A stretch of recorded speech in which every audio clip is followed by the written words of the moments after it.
नमस्कार। अच्छा, कभी सोचा है कि अगर किसी कोर्ट से कोई गलती हो जाए तो क्या होता है? हमारी इंडियन जस्टिस सिस्टम में ना एक बहुत ही कमाल का सेफ्टी नेट है। इसे कहते हैं पुनरीक्षण क्षेत्राधिकार। आज हम इसी दिलचस्प कानूनी टूल को समझने वाले हैं। ये वो चीज है जो पक्का करती है कि न्याय के रास्ते में अगर कोई गलती हो भी जाए तो उसे टाइम पर ठीक किया जा सके। जरा सोचिए, किसी केस में फाइनल फैसला अभी आया भी नहीं है और निचली अदालत से कोई कानूनी चूक हो गई। अब क्या उस गलती को सुधारने का कोई रास्ता है? हाँ, बिल्कुल है।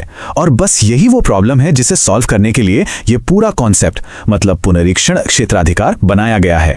तो चलिए देखते हैं कि आज हम क्या क्या समझने वाले हैं। सबसे पहले ये अदालत का सुरक्षा कवच है क्या? फिर ये पुनरीक्षण क्षेत्राधिकार आखिर होता क्या है, इसके नियम क्या हैं? और हाँ, ये भी देखेंगे कि इसमें सिर्फ एक ही मौका क्यों मिलता है। थोड़ा और गहराई में जाकर सबूतों पर भी बात करेंगे और आखिर में इसका पूरा निचोड़ क्या है वो जानेंगे। चलिए शुरू करते हैं। सबसे पहला और सबसे जरूरी सवाल, आखिर हमें इस कानूनी सेफ्टी नेट की जरूरत पड़ी ही क्यों? देखिए, बात बहुत सीधी सी है।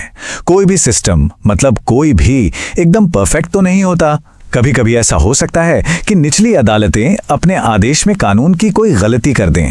अब सोचिए, अगर इन गलतियों को केस के खत्म होने तक ठीक ही ना किया जाए तो ये तो सरासर अन्याय होगा, है ना? बस इसीलिए एक ऐसे तरीके की जरूरत थी जो इन गलतियों को शुरुआत में ही पकड़कर सुधार सके। तो एक खास उपाय है क्या? इसी को हम कहते हैं पुनरीक्षण क्षेत्राधिकार, या इंग्लिश में कहें तो रिविजनल ज्यूरिसडिक्शन। चलिए अब जरा इसके मतलब को ठीक से समझते हैं। तो भारतीय नागरिक सुरक्षा संहिता यानी BNSS का सेक्शन 438 ये पावर एक हायर कोर्ट को देता है। इस पावर का इस्तेमाल करके एक बड़ी अदालत मतलब हाई कोर्ट या सेशंस कोर्ट अपने से नीचे की अदालत की कार्रवाई के सारे रिकॉर्ड्स मंगवा सकती है। और मकसद सिर्फ ये चेक करना है कि जो भी ऑर्डर या फैसला दिया गया है वो कानून के हिसाब से सही है, जायज है और वैलिड है या नहीं। और देखिए, सुप्रीम कोर्ट ने भी इस पर अपनी मोहर लगाई है। कोर्ट ने साफ साफ कहा है कि ये पावर जो है ये एक सुपरवाइजरी पावर है। इसका मेन काम न्याय का हनन मतलब मिसकैरेज ऑफ जस्टिस को रोकना है। इसको ऐसे समझिए कि अपील जैसा नहीं है, बल्कि ये तो हायर कोर्ट का निचली अदालतों पर एक नजर रखने जैसा है ताकि सब कुछ सही तरीके से चलता रहे। हाँ, तो अब सवाल उठता है कि रिवीजन और अपील में आखिर फर्क क्या है? इसको ना एक बहुत ही सिंपल तरीके से समझते हैं। मान लीजिए रिवीजन जो है वो एक रेफरी की जांच जैसा है। रेफरी क्या करता है?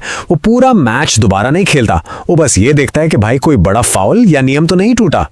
बिल्कुल वैसे ही रिवीजन में कोर्ट सिर्फ ये देखती है कि कोई बहुत बड़ी एकदम साफ साफ कानूनी गलती तो नहीं हुई।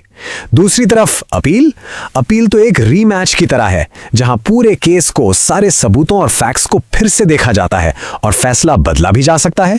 ठीक है, तो इस पावर का इस्तेमाल कब और कैसे हो सकता है? इसके कुछ साफ नियम हैं और एक तय प्रोसेस है। चलिए उसे भी समझ लेते हैं। तो प्रोसेस कुछ इस तरह चलता है। मान लीजिए मैजिस्ट्रेट कोर्ट ने कोई ऑर्डर पास किया। अब अगर कोई पार्टी उस ऑर्डर से खुश नहीं है तो वो सेशंस कोर्ट जा सकती है रिवीजन के लिए।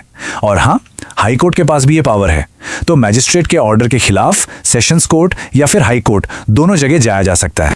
लेकिन इसका इस्तेमाल कब किया जा सकता है? देखिए, सुप्रीम कोर्ट ने यह बिल्कुल साफ कर दिया है कि इसका दायरा बहुत लिमिटेड है। ऐसा नहीं कि हर छोटी मोटी बात के लिए आप रिवीजन में चले गए। ये तभी इस्तेमाल होगा जब फैसला एकदम ही गलत हो, या फिर कानून का पालन ही ना किया गया हो, या मान लीजिए फैसला ऐसे सबूत पर दे दिया गया जो था ही नहीं, या फिर जरूरी सबूतों को देखा ही नहीं गया। और हाँ, जब कोर्ट ने अपने विवेक का इस्तेमाल मनमाने ढंग से किया हो। सिर्फ ऐसी गंभीर हालतों में ही रिवीजन हो सकता है। अब यहाँ एक बहुत ही जरूरी बात आती है। जैसा हमने देखा, सेशंस कोर्ट और हाई कोर्ट दोनों के पास ये पावर है, लेकिन इसका मतलब ये नहीं कि आप सीधे हाई कोर्ट चले जाएं। एक चीज होती है जुडिशियल प्रोप्राइटी, मतलब एक तरह का न्यायिक अनुशासन। इसके तहत ये उम्मीद की जाती है कि आप पहले सेशंस कोर्ट जाएंगे। हाँ, कुछ बहुत ही रेयर और खास मामलों को छोड़कर यही नियम है। अब आते हैं एक बहुत ही कड़े नियम पर, और इसको समझने का सबसे अच्छा तरीका है एक असली केस देखना। तो ये मामला है डॉक्टर अनूप गुप्ता का, जो दिल्ली हाई कोर्ट तक पहुंचा। और इस केस ने ना रिविजनल ज्यूरिसडिक्शन की एक बहुत बड़ी लिमिट को सामने लाकर रख दिया। तो BNSS का सेक्शन 438(3) एक बहुत सख्त नियम बताता है। यह कहता है कि उसी व्यक्ति द्वारा कोई और आवेदन स्वीकार नहीं किया जाएगा।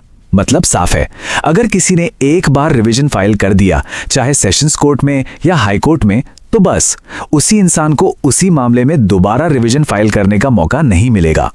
और डॉक्टर गुप्ता के केस में बिल्कुल यही हुआ ये कि एक मजिस्ट्रेट कोर्ट ने उनके खिलाफ चार्जेस फ्रेम किए। वो इसके खिलाफ रिवीजन लेके गए सेशंस कोर्ट में, लेकिन उनकी याचिका खारिज हो गई।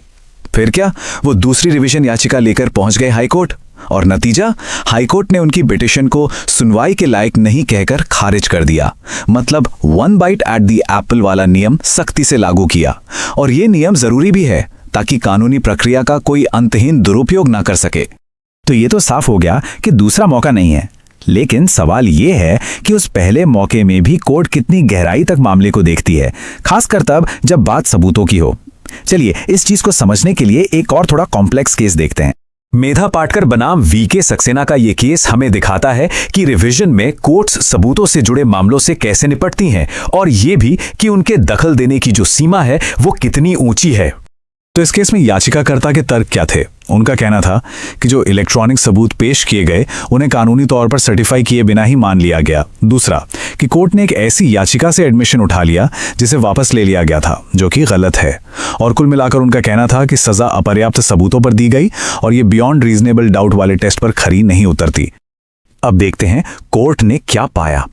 कोर्ट ने कहा, देखो, रिविजनल कोर्ट का काम सबूतों को दोबारा तौलना नहीं है, ये काम अपील में होता है, रिवीजन में नहीं। कोर्ट ने यह भी नोट किया कि याचिकाकर्ता खुद उसी डॉक्यूमेंट का इस्तेमाल कर रहे थे जिसे वो चैलेंज कर रहे थे, तो एक तरह से उन्होंने उसकी सच्चाई को मान लिया था। और जहां तक उस एडमिशन की बात है, तो ट्रायल के दौरान उसे कभी नकारा ही नहीं गया था। तो आखिर में कोर्ट का नतीजा क्या निकला? यही कि कोई साफ साफ गलती या न्याय का हनन नहीं हुआ है और सजा को बरकरार रखा गया। तो इन सब बातों का, इन सारे केसेस का आखिर निचोड़ क्या है? The final takeaway. देखिए, पुनरीक्षण क्षेत्राधिकार एक बहुत जरूरी लेकिन लिमिटेड सेफ्टी वॉल्व है। ये एक कानूनी छुरी, मतलब एक लीगल स्कैल्पल की तरह काम करता है, जो सिर्फ कानून की खास और साफ साफ दिखने वाली गलतियों को ठीक करता है।